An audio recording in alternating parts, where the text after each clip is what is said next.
Bismillahirrahmanirrahim. Assalamualaikum warahmatullahi taala wabarakatuh. Nama saya Burhan Mursyidi bin Baharun akan membentangkan satu topik iaitu penguasaan imbuhan kata nama semasa aktiviti mewarna dalam kalangan kanak-kanak Melayu. Baik, untuk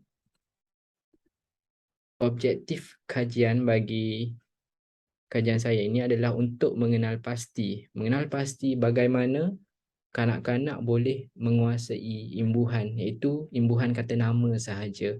Skop umur yang telah dipilih bagi kajian ini hanyalah umur kanak-kanak yang berumur 8, 9 dan 10 tahun. Kenapa saya memilih umur 8, 9 dan 10 tahun? Justifikasinya adalah kerana menurut Muhammad Rashid Jamian, bagi kanak-kanak yang berumur 8, 9 dan 10 tahun, mereka sudah menguasai imbuhan kata nama dan imbuhan kata kerja.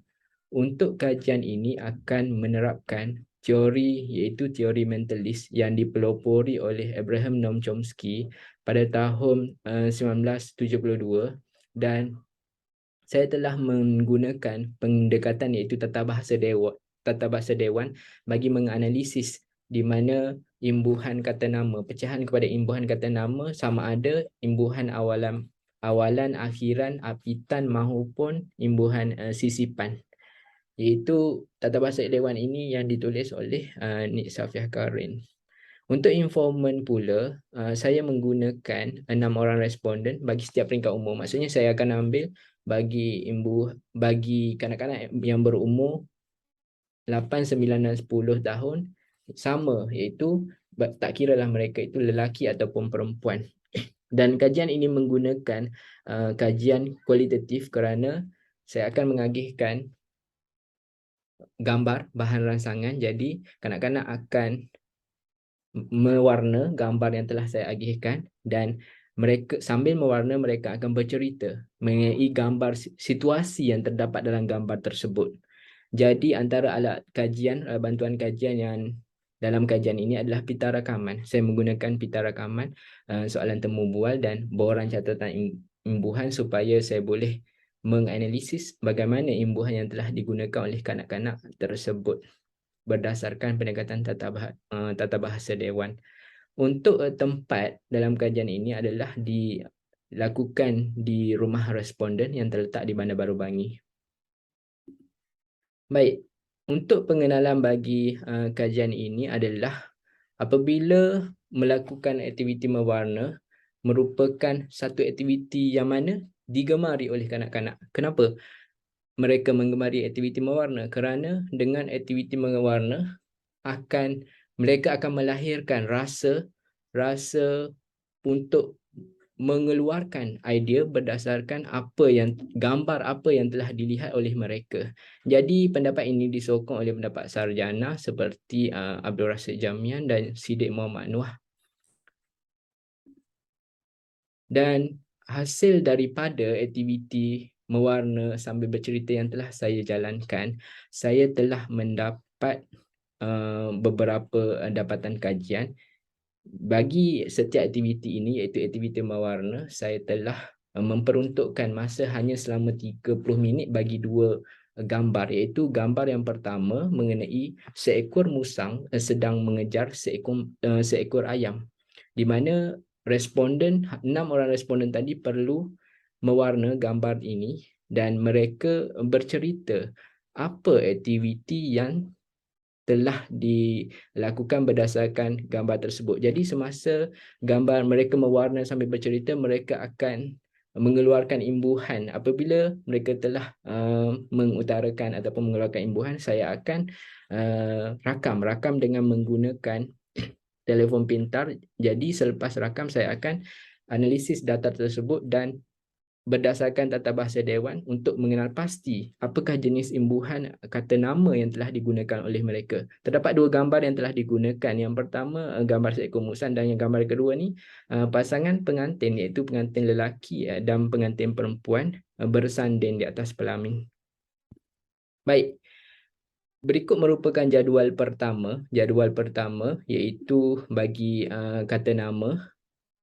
kata nama semasa aktiviti mewarna. Ini merupakan senarai imbuhan kata nama yang dikeluarkan ataupun yang telah diujarkan oleh responden, iaitu senarai semua ni lah senarai dia. Terdapat yang saya dapat kenal pasti imbuhan kata nama, kita dapat lihat di sini terdapat 10 semua, iaitu seperti pelamin. Jadi ini merupakan antara imbuhan. Contoh saya ambil di sini penyiram. Penyiram, dia punya kata akar adalah siram. Jadi di sini ini merupakan imbuhan per yang saya dapat. Jadi apabila menganalisis jenis imbuhan ini, saya dapat mengklasifikasikan bahawa untuk kata akar siram, jika ditambah dengan imbuhan dia tak akan jadi pensiram, dia akan jadi penyiram. Sama macam penyembur, daripada kata akar dia sembur kan. Pekerja, itu macam biasa, pekerja daripada kata akar dia kerja. Buayan pun sama, buayan masih lagi sama, iaitu buai, jadi buayan. Dan pengajar, lepas tu kita ada pakaian, perkahwinan, permainan dan pekerjaan. Baik, apabila telah mendapat data ini, saya akan klasifikasikan berdasarkan peratus. Seperti mana yang saya telah maklumkan sebelum ini, saya menggunakan hanya 6 orang sahaja responden, dan berikut merupakan, pada hemat saya, kenapa imbuhan yang paling sedikit jika kita dapat lihat di sini, iaitu imbuhan apitan Pen-An. Untuk imbuhan apitan Pen-An, tadi saya telah menggunakan responden yang berumur 8, 9 dan 10 tahun. Hanya mereka yang berumur 10 tahun boleh mengujarkan imbuhan Pen-An, iaitu 2 orang. Saya ambil seimbang. Umur 8 tahun 2 orang lelaki dan perempuan, umur 9 tahun 2 orang lelaki dan perempuan, dan umur 10 tahun 2 orang. So jumlah akan jadi 6 orang. Yang ni untuk imbuhan apitan Pen-An paling sukar dikuasai oleh responden, iaitu hanya 3 orang, 2 orang daripada murid yang berumur 10 tahun dan seorang lagi murid yang berumur 9 tahun. Apabila diteliti, hanya mereka yang berumur 10 tahun telah mempelajari topik ini semasa berada di sekolah.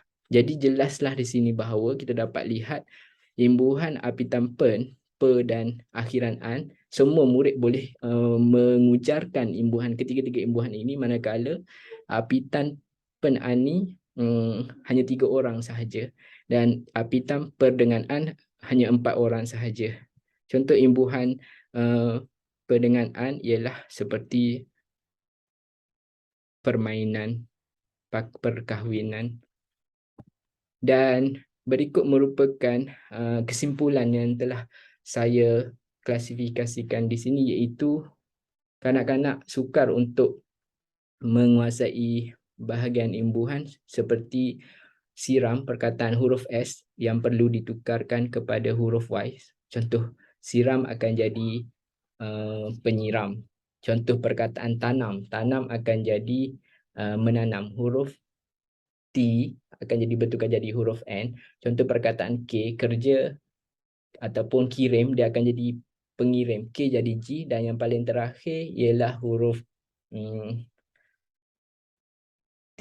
T jadi huruf N, iaitu tanam jadi menanam. Ada 4 semua secara keseluruhannya. Dan berikut merupakan aspek teori mentalis, iaitu dalam teori mentalis menyatakan bahawa kanak-kanak mendapat bahasa mereka kerana dibantu oleh satu alat, iaitu yang dinamakan alat pemerolehan bahasa, atau dalam bahasa Inggerisnya dikenali sebagai Language Acquisition Device, LAD, yang terletak di bahagian otak kanak-kanak. Jadi dengan wujudnya alat ini akan membantu murid-murid ataupun membantu seorang murid untuk menguasai bahasa pertama mereka. Jadi di sini kajian yang saya kaji adalah berkaitan dengan bagaimana ibu bapa boleh mendorong anak-anak ataupun penjaga boleh mendorong anak-anak mereka supaya mudah untuk menguasai imbuhan bagi diri mereka. Baik, ini merupakan antara rujukan yang telah saya gunakan. Saya rasa setakat ini sahaja pembintangan saya pada kali ini. Sekian, terima kasih. Assalamualaikum warahmatullahi taala wabarakatuh.